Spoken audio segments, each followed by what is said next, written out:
on, guys? It is JSnake here, and today, guys, I am bringing you another video. And in this video, we're going to be talking about Battlefield 5, kind of my initial review. I've been playing the game for a little bit now, and I've decided that now is time for me to give my review on the game, what I think about it, and what I think needs to be improved and everything. And yeah, I think it's about time now. I've definitely gave myself some time to play the game. Obviously, I had the EA Access 10-hour trial, and then obviously the game, came out today, Thursday, at least at the time of me recording this video. So I do feel like am now, I've had enough time to play the game, and I'm now able to make my initial review on the game. Anyways, guys, before we actually get into the video, make sure you're subscribed to the channel with those post notifications turned on so you can be notified every single time I do upload a new video. But with that being said, guys, let's get into this video. Battlefield 5, one of the more controversial titles of this year launching, and that's putting it very lightly, is finally here, or at least is kind of finally here. And I say this because Battlefield 5 has one of the most confusing launch patterns for any video game I have ever seen. And I've been playing video games for quite a while now. So if you guys aren't familiar with what's going on, basically Battlefield has essentially like 4 different launch times. And what I mean by this is that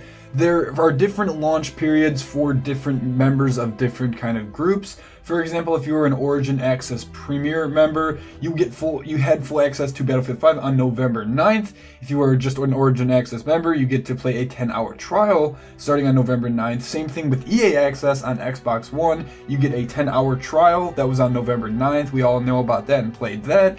If you pre-order the deluxe edition of Battlefield 5, which is the one I pre-ordered to be able to get the full game now, you get to play November 15th on Xbox and PlayStation. And the standard edition, which is, the edition obviously most people are getting, actually officially releases November 20th. So I guess you could say the real release date is November 20th, but at the same time, it's also technically November 9th and November 15th. So it's honestly kind of crazy. I'm not honestly sure why and what the whole point of this was, especially considering that like EA Access, was only to get a 10-hour trial, whereas Origin Access Premier members were able to get full access on November 9th. It just doesn't really make sense. It's honestly kind of retarded, in my opinion. This was a horrible way to go about launching a video game. Not sure why, and especially something like EA, they've been here for a long time, and yes, I know they're very money hungry, and I'm sure that has a lot to do with this.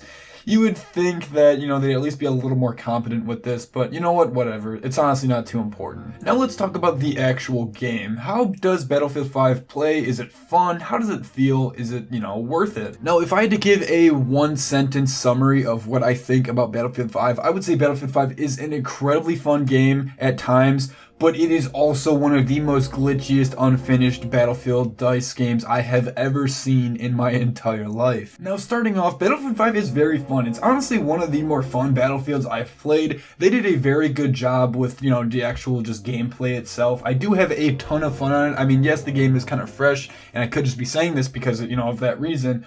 But if I'm thinking about Battlefield 5 and where it compares to other Battlefields, I definitely say it's, kind of up by Bad Company 2 for me. Battlefield 3 is my favorite, Battlefield 4 coming in at second. I would definitely say Battlefield 5, in terms of just being actually fun, would definitely rank around Bad Company 2. Now, that's not an overall ranking, obviously, but it's, it's a pretty fun game. I mean, there is quite a bit of content. Grand Operations is very interesting, and it's very fun to do, other than the fact that you have to dedicate a lot of time to just one round.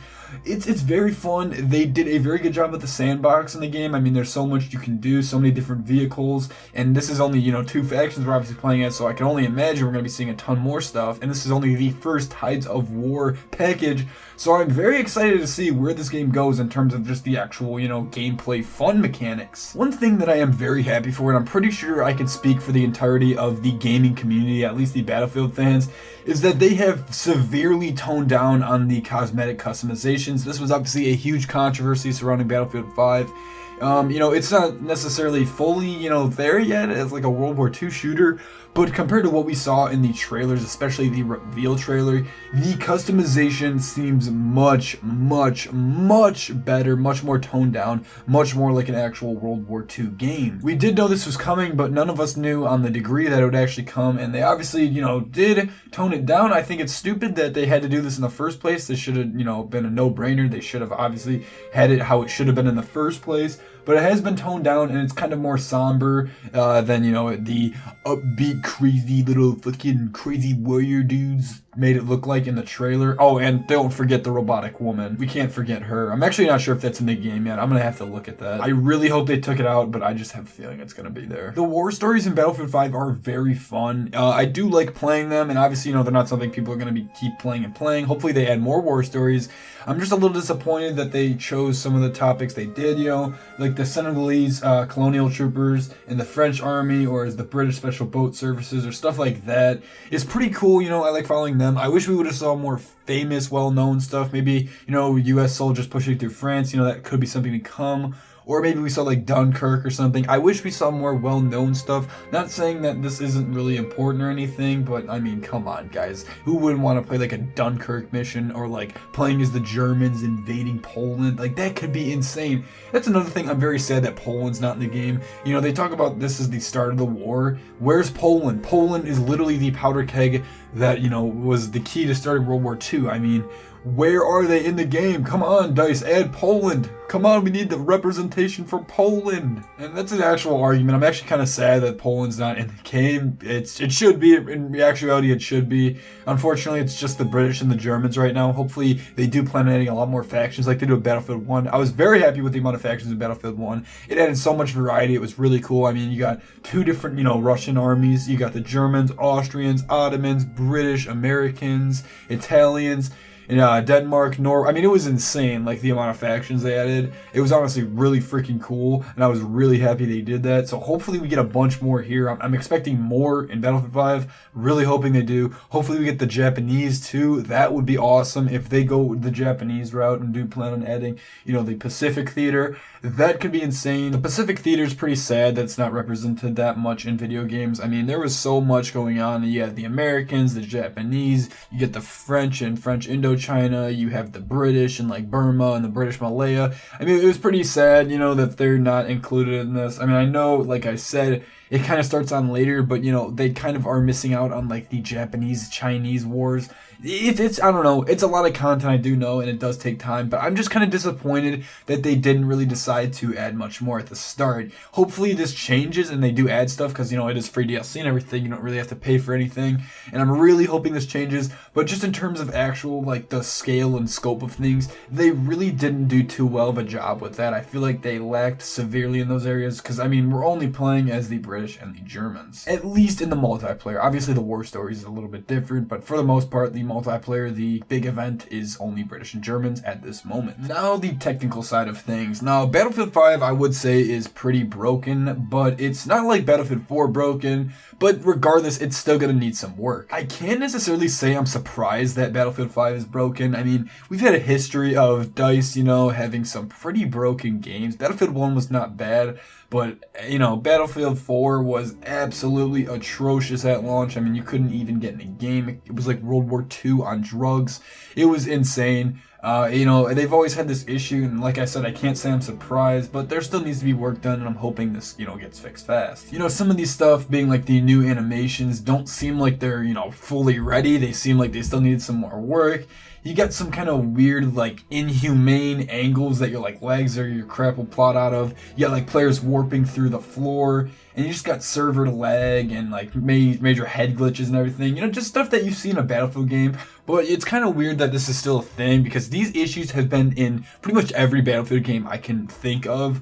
And the fact that they haven't really been fixed yet is honestly kind of ridiculous, especially on a next generation console and with a company as big as DICE and EA. You'd think this wouldn't be issues, this wouldn't be a problem. You'd think they'd have this stuff tested, but it's not, and these are still problems. But overall, Battlefield 5 is a very interesting game. Right now, I would say it's in the middle. It can go either way. It could either become a very good game, a very fun game, obviously, and it better than Battlefield 1 maybe. I don't know about 3 or 4, but better than Battlefield 1 at least. And it could definitely be successful. Then again, depending on the support for the game, depending on how, DICE stays to their word and EA stay to their word on the free DLC and constant updates and everything, depending on if that's true or not, it's going to kind of determine the outcome of Battlefield 5, because if they're releasing, content on like a weekly basis, and it's not like little stupid cosmetic outfits, it's actually like pretty nice content, maybe like a new like faction or something once a month or something like that. And then that would be pretty cool. Maybe a new map every other week or something, if that's even possible. That's pretty tough, I know. That's asking a lot. But just, as long as they're releasing stuff on a regular basis, that's not like too long, then I feel like this game could be pretty successful. I'm really hoping it is. Like I said, I don't want this game to fail. But, I'm very happy with that they did tone down the, all the cosmetic everything. I'm very happy that it's not like what we thought it was going to be. It's still, not the best, but regardless, that's really about it for this video. I know it was kind of like a ramble, but, that's kind of what a review is when you're just kind of coming straight off what you're thinking. And yeah, guys, I hope you all have a good day, and peace.